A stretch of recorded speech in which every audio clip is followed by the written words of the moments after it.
April is coming to a close, but the month's last edition of CNN Student News is just getting started. From the CNN Center, I'm Carl Lazouse. Pleased but not satisfied. That is how President Obama describes his feelings about how things have been going during his first 100 days in office. This benchmark dates back to Franklin D. Roosevelt, who launched an ambitious agenda when he became president back in 1933. In the decades since then, the 100-day milestone has been used to gauge how new presidents are doing.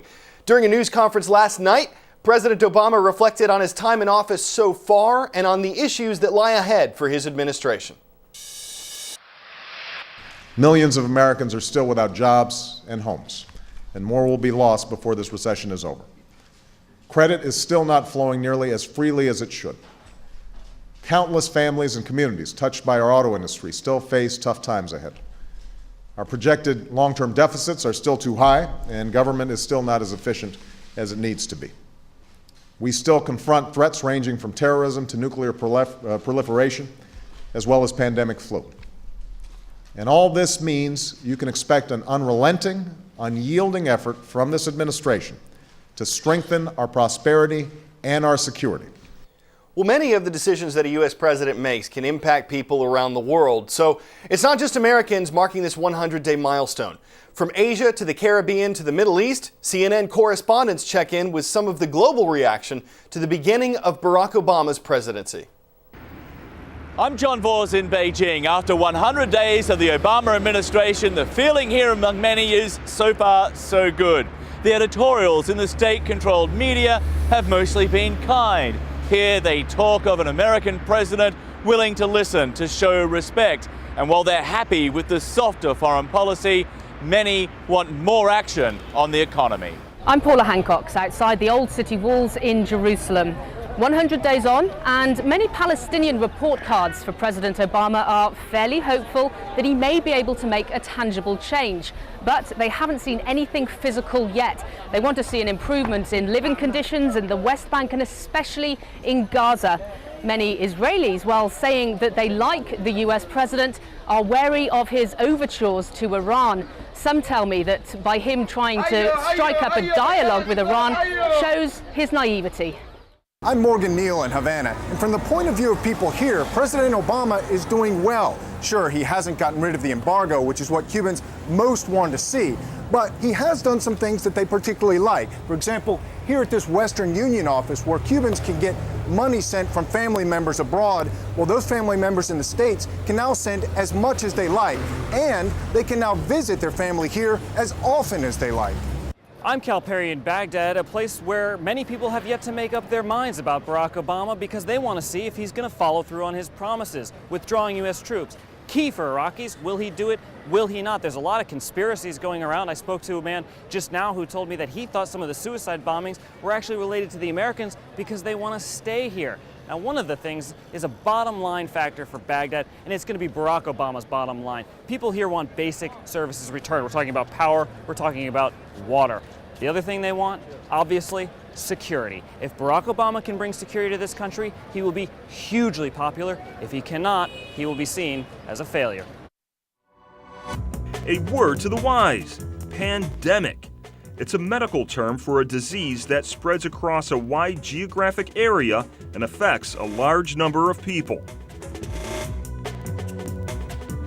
Well, that is what the World Health Organization thinks this swine flu outbreak could become.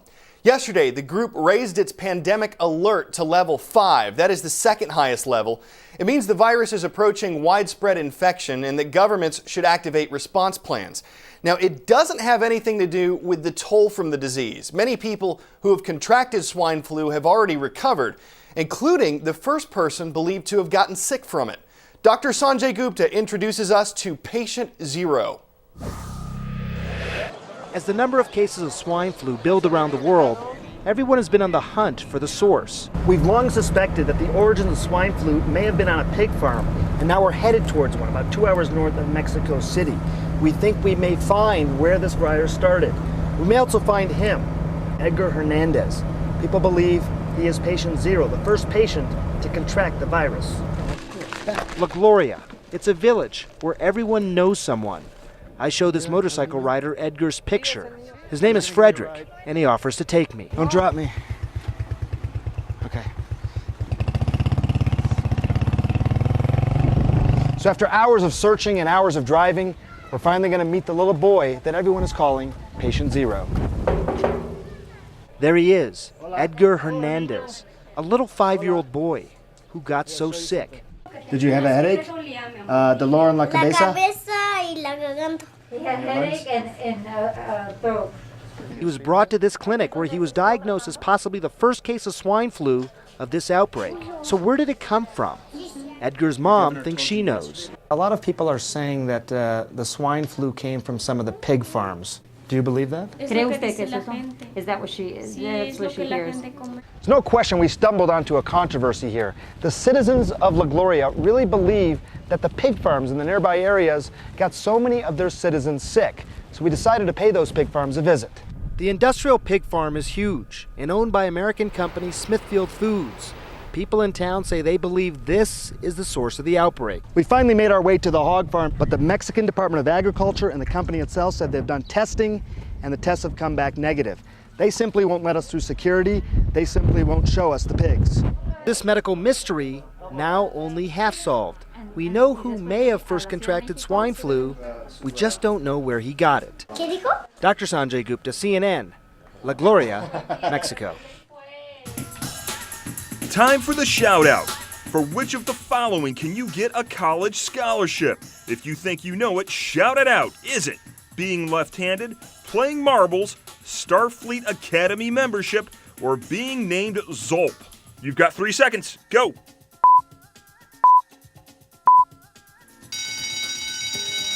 Trick question. All of these categories offer college scholarship opportunities. That's your answer, and that's your shout out. Probably not too many applicants for that last one. There wouldn't be very many for being named a Zeus either. But not every scholarship covers full tuition. The ones handed out by an artist, one that a lot of you listen to, do. Michelle Anselmo of affiliate KPLR was on hand in St. Louis, Missouri, when the famous hip-hopper surprised some students from his hometown with the awards. It's a day Tarani Campbell won't soon forget. It's bigger than what I thought it was going to be. The Rockwood Summit senior knew she was getting a scholarship to Lindenwood University, but she didn't know it was coming from Nellie. He told me to calm down and congratulations and make him proud. So Nellie teamed up with Lindenwood University last fall to offer 2 full-ride scholarships to high school seniors. Just to see the emotion and how much it really means to them is you couldn't explain it unless you were really here. Campbell and Jeremy Word, a North Tech High senior, were selected out of hundreds of applicants. This is when people need it the most.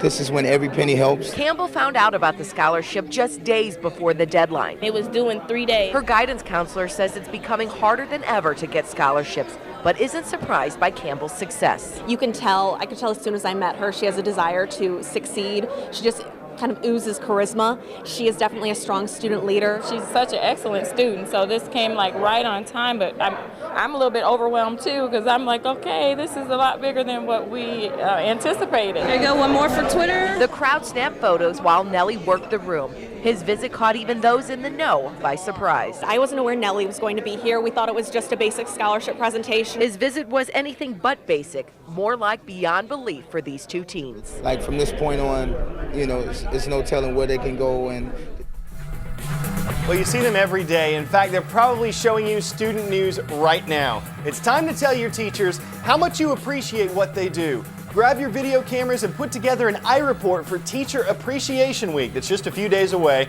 You can find out how to submit your videos at cnnstudentnews.com. And before we go, One Man's Home in Buckley, Washington includes an interesting view of this. It's an emu, and it ain't his. Well, it sort of is now. The bird popped up in his backyard and just won't go away. He called animal control. They don't deal with emus. While he was searching for the original owner, the flightless feathered friend freaked out on a neighbor, so she called the cops. Turns out they won't touch the enormous animal either. Seems like this thing is just immune to authority. Yeah, okay. Go ahead and boo. You're just giving us more ammunition. For CNN Student News, I'm in pain.